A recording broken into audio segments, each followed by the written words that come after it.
Hello, friends, and welcome back. Today, I'm going to be talking a little bit about A Ballad of Songbirds and Snakes, or The Ballad of Songbirds and Snakes, actually.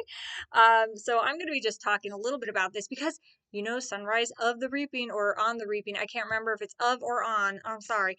But Sunrise of the Reaping, On the Reaping.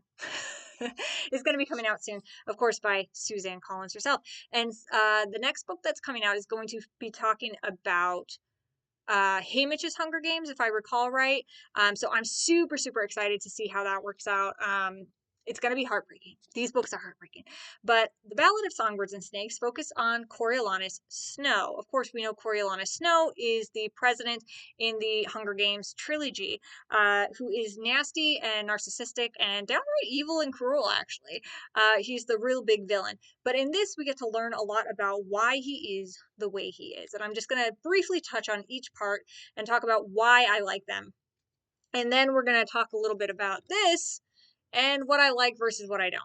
So, first part one, loved it. Part one is probably one of my favorites because it really establishes the state of the capital and how horrific it is. It's like not a good place. It's been bombed out by the rebels. Things are bad. And of course, this is in the POV of Coriolanus Snow, so we're in his head the whole time, and the horrors that he had to endure as a young child with his cousin Tigress, trying to find food, trying to survive. His mother dies, and his father dies as well. His father was in the military. His mother died for reasons I can't recall at the top of my head right now. But he is left with his grandmother, who he calls the grandmom, and his cousin Tigress. So it shows a lot of scenes of horror and of war, and I think it's really interesting to see the capital in this state because, of course, in the Hunger Games trilogy, in the films and the books, we see the capital at its height of power and how fabulous it is, and it's nasty and it's horrible. But here we see it in pretty much the depths of it, which is really interesting. So Coriolanus, it talks a little bit about his childhood, a little bit about the horrors he experienced. He saw like cannibalism and other horrible things when people were starving to death in the streets and people being dead in the streets and just horrific things of that nature. But then it goes on to talk about his current life, how he's actually quite poor and destitute. I mean, they still have a home and things like that, but food is hard to come by. His cousin Tigress makes all of his clothes look like they're like modern because he's still going to like this fancy school, and things like that. They kind of finagle things to look like they're still doing good, but the Snows are not doing good. Although they always have this, he has this saying that's like, snow always falls on top or something like that. I don't know. It's his dad's saying, so he like also says it. So he intends to like climb up the social ladder. And in fact, as we get to the school, we find out that my cats are running amok right now. I don't know what they're hyper about, but they are hyper. But we find out that there is some sort of scholarship, and the scholarship has to do with the Hunger Games. There's going to be like some sort of, they want like some sort of big idea. So they're all going to be writing an essay to come up with some big idea to make the Hunger Games like more fabulous because people aren't watching the Hunger Games so much anymore. Like, who? It's so boring. It's so insane. Okay, this idea is just so insane. But anyway, so he wants to get that essay. He wants to win. Him and his friend, whose name I just don't recall off the top of my head. Let me see if I can find it real quick. I probably can't. Um, but he has a friend who he is going to be doing an essay with. It's like a group thing. Let me see. There's like they're talking, but I'm not seeing any names. Nope, I don't know. We'll figure it out.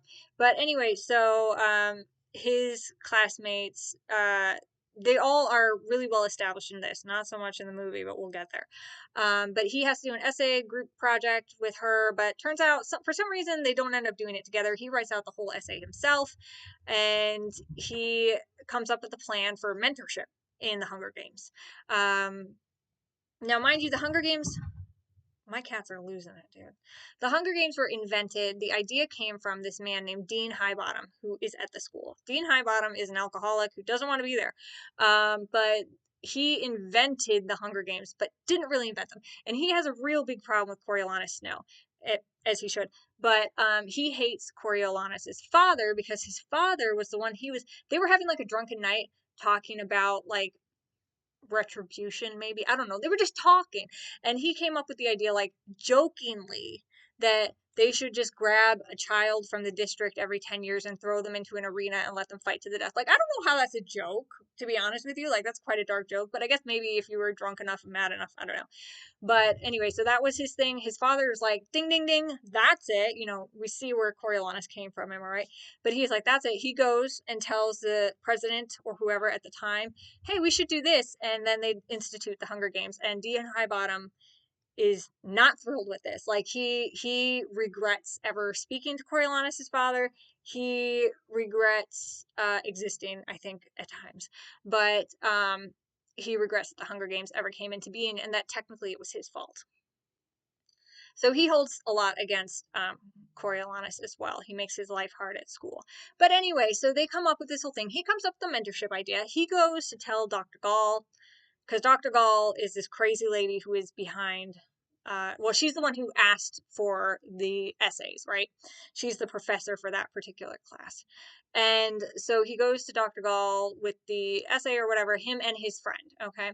And she has the essay, I guess, and they're going to talk about it. And she's like, "So, Coriolanus, you did this on your own?" Or and his classmate is like, no, no, no, we did it together. And she's like, oh, is that really true? Okay, well, if that's true, so I put the essay here in the bottom of this snake pit, and it's like a rainbow snake pit. And she's like, and these snakes, they're extremely poisonous, okay? They're very deadly, but if they know your scent, they won't hurt you. So if you wrote this essay with Coriolanus, then they're not going to bite you. But if you didn't, then you're going to die, you know, basically. Well, we'll see what happens, I think is what she says, something like that. So girl is brave. Maybe she really thought like nothing would happen, but she sticks her hand in there and gets bit. And she gets immediately rushed to the hospital. Things are not looking good. And Coriolanus is kind of like, oh, so they don't really care about us here. Because why did that happen? So anyway, his whole idea gets instituted, the whole mentorship thing. There is another character, his name is Sejanus or Sejanus. I think Sejanus in the movie, whatever. I always call him Sejanus. But he is a young man who is from another district 1 or 2 or one of the ones that are close to the capital, and he ends up getting dragged.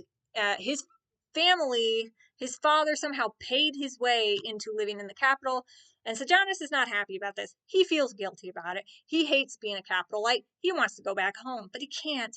And his father wants him to like, you know, make a life there and whatever. And Coriolanus kind of like becomes friends with him, but really, I don't think he cares a lick about him. He's just like, okay, whatever. Like, his parents are influential, so I will like hang out with him, kind of a thing. And Sejanus literally has a heart of gold. Like, he just wants to help people. So anyway, the mentorship is a torment for him because now he's having to mentor somebody from his district that he knows. And like, I can't even imagine the horror show of that. And of course, Coriolanus gets the lowest district, District 12, but Lucy Bird, Lucy Gray Bird, Lucy Gray Baird, Baird? Lucy Gray Baird, she really made a splash during the reapings because she sang a song about how she was kind of getting put into the Hunger Games because it was like all rigged because some guy, you know, anyway, you know the song. So everyone's like interested in her, and of course Coriolanus is infatuated with her. So Coriolanus decides, I am going to do the most for this mentorship thing, and he actually goes and meets them upon their arrival, and he ends up getting kind of caught up with them. He goes like in a truck with them, which is really risky. He could have really gotten killed by all the tributes, but whatever, he does whatever he wants. And he gets dumped into the place where the tributes are kept because at that time, and I want to say this was like the 10th annual Hunger Games, so it hadn't been very many, but at that time they were kept literally in a cage in a zoo. Literal children kept in a cage in a zoo. So they get dumped in there, and Coriolanus gets dumped in with them. And there's people like on the outside of the cage, capitalites, who are watching, and they're like, oh my gosh, there's just a regular person in there. There's like, I mean, they're all regular people, but there's a non-tribute in there. And Coriolanus takes Lucy's hand and brings her up to the cage and introduces her to the children. They're watching these other children like they're animals. It's insane. And so he starts working the charm. Lucy Gray works the charm, and they kind of start to, you know, it's like how in the original Hunger Games trilogy, you know, they did this whole fanfare and stuff for the tributes to make them likable. That's kind of what Coriolanus is trying to do. It's more than the mentorship. It's about getting donations for the tributes when they're actually in the Hunger Games itself and things like that. So he starts working that. The other classmates kind of do that, but this is when the first death happens. So um, I want to say her name's Ariadne or something like that. One of his classmates who is not very nice. She ends up mocking her tribute. Like she's like teasing her with food through the cage. And the tribute gets mad and breaks a glass bottle and stabs her in the neck, and she dies. And the tribute gets shot as well by the peacekeepers that are there. And it's like a horror show, and everyone's like, "Oh my gosh, the tributes are rabid. They're disgusting. We hate them." And everyone freaks out. And so it kind of gets but he manages with his charms, and the other mentors as well manage to like get people to calm down, though it's not a good look, I will say. um, but they keep trying to kind of charm with their tributes.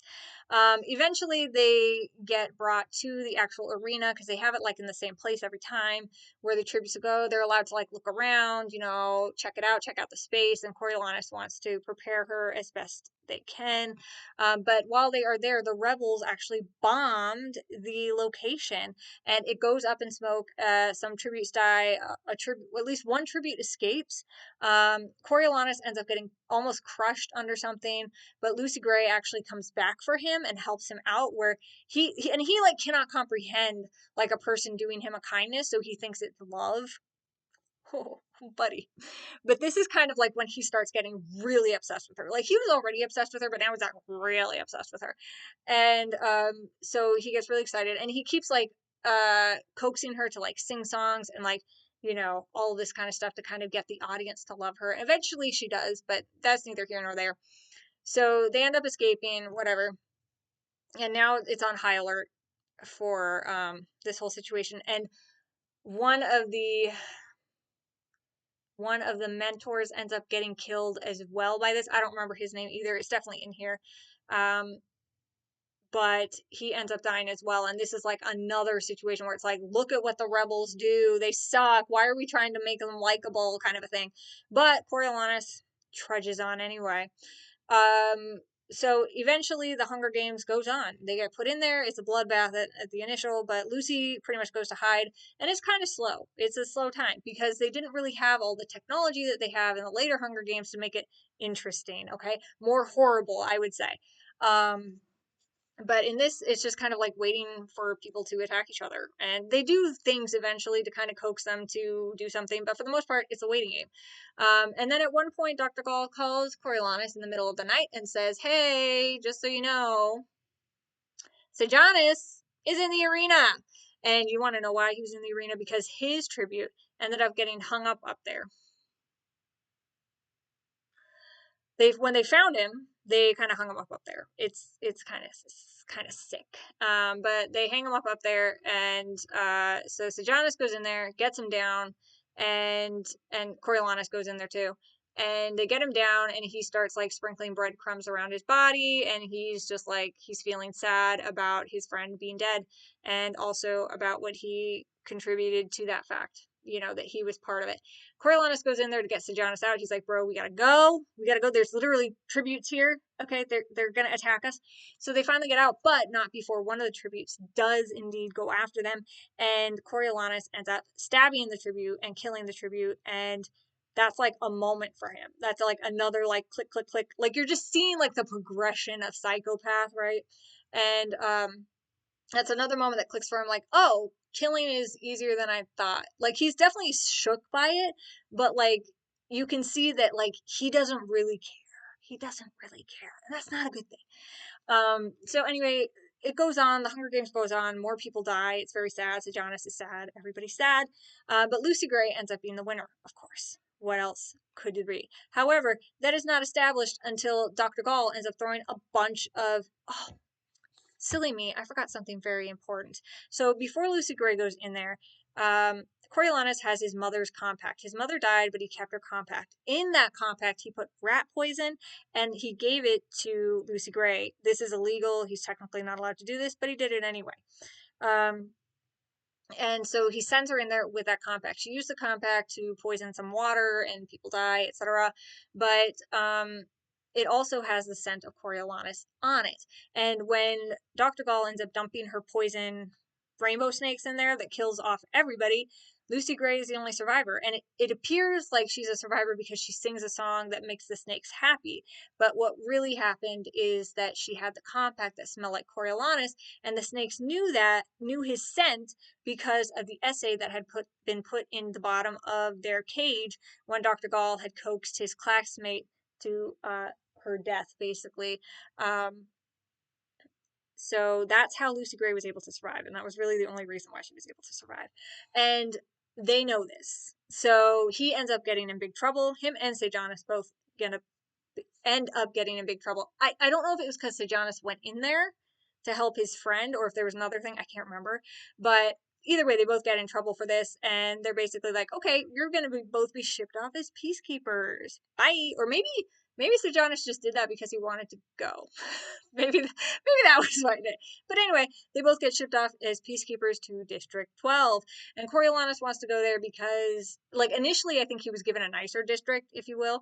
But he was like, no, I want District 12 because he knew Lucy Gray was going to be there, and he was like officially obsessed with her. You know what I'm saying?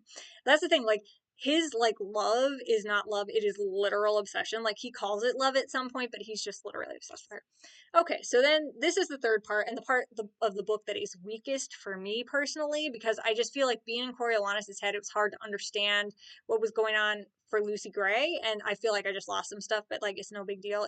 It's really rectified in the movie. So um, so he goes there. There's a lot going on. There's a lot of rebellion going on. There's a lot of craziness going on. And so when he gets there, I think there's a hanging like right away or whatever. And there's just like a lot of unrest. There's some situation with Jabberjays too. There's like a lot of Jabberjays. He like shoots the Jabberjays.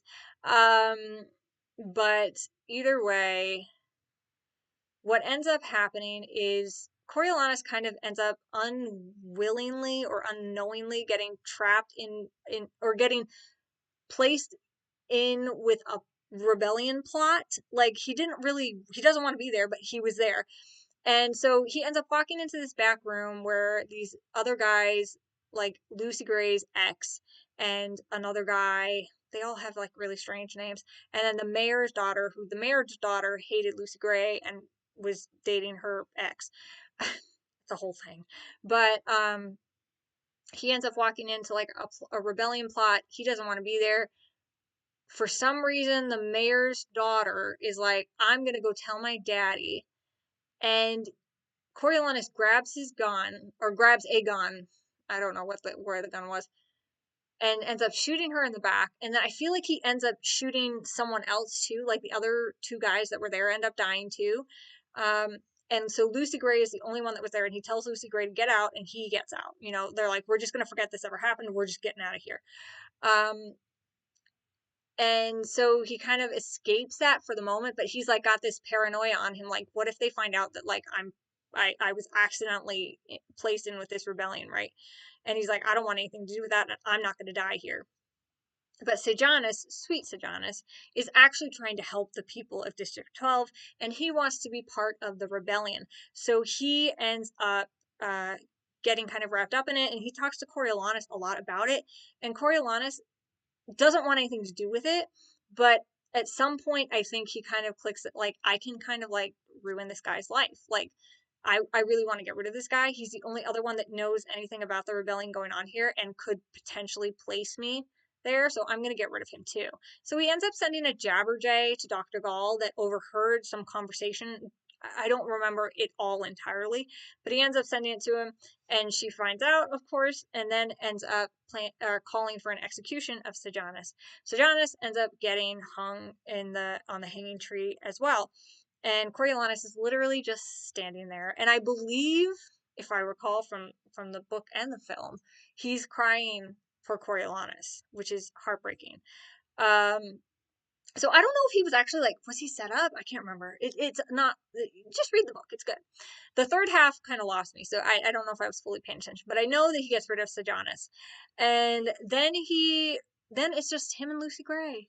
And Lucy Gray comes to the realization at some point that he is trying to get rid of everybody who knows anything about him potentially being in a rebellion plot. And just anybody that's in his way. If you're in his way, he don't want you around. But he still is obsessed with Lucy Gray. I'm never going to say that he loves her. He's obsessed with her. And so they decide to run away together. So they go and they run away to this cabin way out, like beyond the limits, right? And so when Lucy Gray gets there, she realizes that he will kill her too someday. Like, and she's got to get out. So she runs. She makes a run for it, and he's like shook, like he can't believe that she actually left him. So, because in the cabin were the guns, I want to say, that he had used to shoot the people. So he quickly wanted to get rid of that, but he also used the gun, took it with him, and went out to hunt Lucy Gray. And in the book, he talks, or he thinks about how this is like how the Hunger Games actually is. And it's interesting because he just becomes so desensitized to killing people. Like, he doesn't care if people are killed because of him. He doesn't care if he kills them. Like, it started out with that one kid in the Hunger Games, and then it became like he shot the mayor's daughter, and he got Sejanus killed, and he made sure all the other guys that were involved were dead. And now he's going to hunt Lucy Gray, who he actually loved, was obsessed with. So like, he has nothing matters to him. All that matters to him is his like trajectory of life. Like, his quality of life is all that matters, and if you get in the way of that, he has a problem with it. So he goes and hunts Lucy Gray. You never find out what happens. Like, he does fire a shot. He finds, I want to say he finds like a bloody scarf or something, but you never actually find her. So there's no, she probably got away. If she did get hurt and died somewhere, like whatever, we'll never know, right? That's the mystery of Lucy Gray. But he goes back home, and life is like set up for him. Like, he's good to go. He's friends with Dr. Gall, who's also a psychopath, and like, life is good. He doesn't care that Sejanus is dead. I think he even visits with Sejanus's family and is just like, oh yeah, it's so sad. What a tragedy. You know what I mean? And so, horror show. So anyway, so that is, of course, if you're reading this book, you're not reading this for like a good time, okay? You're reading this because you want to see the psychology of a villain. Not that I'm saying like it's super in depth or whatever, but it is interesting, and I really like where Susan Collins went with this. So you're not reading this for like a fun, cute read. You're reading this because he's a psychopath, and you like the world. Okay, so now I'll just quickly run over the movie. Um, I will run over. No, I actually like this movie. It's actually really nice. I like the visuals especially. However, the first half of the film really, like the first half of the book that establishes like his location and his friends and things like that is totally lost in this. Like, you get such a brief time of him at school before it really starts. It really just focuses on like the tributes and the Hunger Games and then the aftermath with him and Lucy Gray. So if those are the parts you like the most, then you'll probably like this. But I think it really misses the mark because it doesn't establish his family life, his home life, and like who his friends are. Like, it doesn't, I don't think even some of them get names. Like, I feel like even the important ones, so when a lot of these classmates end up dying from incidents that happen, you don't care like you do in the book. Like, in the book, I'm like, oh my gosh, like when I first read it, I was like, this is horrible. But because I mean, even though they were not good people either, it's still sad. Okay, death is sad, and it makes me sad. But in the movie, I barely batted an eyelash because I'm like, well, I don't even remember that guy's name. Like, I know who he is because I've read the book, but I don't even think I heard his name in the movie. So I think that's where the movie struggles. I actually think that this movie should have been two movies. I think the book could have easily been two movies, not three. We don't need a trilogy, but I think it could have easily been two movies, a duology, okay? Because you could have done all of the establishment and started on with the tributes, and then in the second half got into the Hunger Games, and then into the last half. I think that would have been a way better setup. But that's just me. I personally liked all the establishment stuff. I guess if you didn't care for all of that, then whatever. But I just think that makes Coriolanus who he is, and knowing all of that and where he comes from makes it way more interesting than just like breezing past all that to get to the Hunger Games. I'm just saying. So that's my 2 cents. I think the acting was really good. I think, despite it not being in Coriolanus's head. Obviously, the actor himself did a really good job at being Coriolanus. He was very convincing and creepy, and so I think he did a great job. I think Rachel Zegler did a really good job as Lucy Graybard, and yeah, I thought overall it was really good. Sejanus's character was really weird for me because I feel like he was much more yelly and screamy in the movie than he was in the book. I feel like he was much more subdued in the book, and like he was still like heartbroken for the things that were happening, but he was like much more quiet about it. And I feel I like that version of him better. But I mean, it was a different interpretation, and there's nothing wrong with that. I don't think it was bad by any means, but it was different. I loved Tigress. She did a stellar job. I think it was Hunter Schafer who played her. I'm not sure, but she did a stellar job. And Dean Highbottom was played by Peter Dinklage. Amazing. That was his role. That was his role. Viola Davis also played Dr. Gall, and she killed it. She did a great job. She was terrifying. And that's the thing about this is like I love the Hunger Games books because there are always stories about human resiliency and like overcoming great odds, right? And this one is a little different in that you're not rooting for the main character, you're not rooting for the protagonist, but you're rooting for everybody else. And tragically, everybody else dies. So it's like it's just a tragic, it's really a tragic story. Don't read it if you're not in the mood. Don't read it if you don't like unlikable characters because Coriolanus is very unlikable in my opinion. Even with all of the psychology and like behind him, which is I think really fascinating, but I mean he's still an awful person and you just can't get around it. But I do love all the other characters in this, and that's what makes it really interesting. And I do love an unlikable character story sometimes. Sometimes. It really depends. For me, if this wasn't a Susan Collins book, if this wasn't Hunger Games, I probably would have hated it. But because I already was interested in the world and I love Susan Collins writing because it's spicy, it's quick, not spicy, it's zero spice, but like it's quick, it's fast, it's fun to read. So for me, it's a good time. I probably wouldn't have liked it if it was anybody else, but anyway, the movie is good. I just don't think it's that good. Like I think I rated this on as a 4-star book.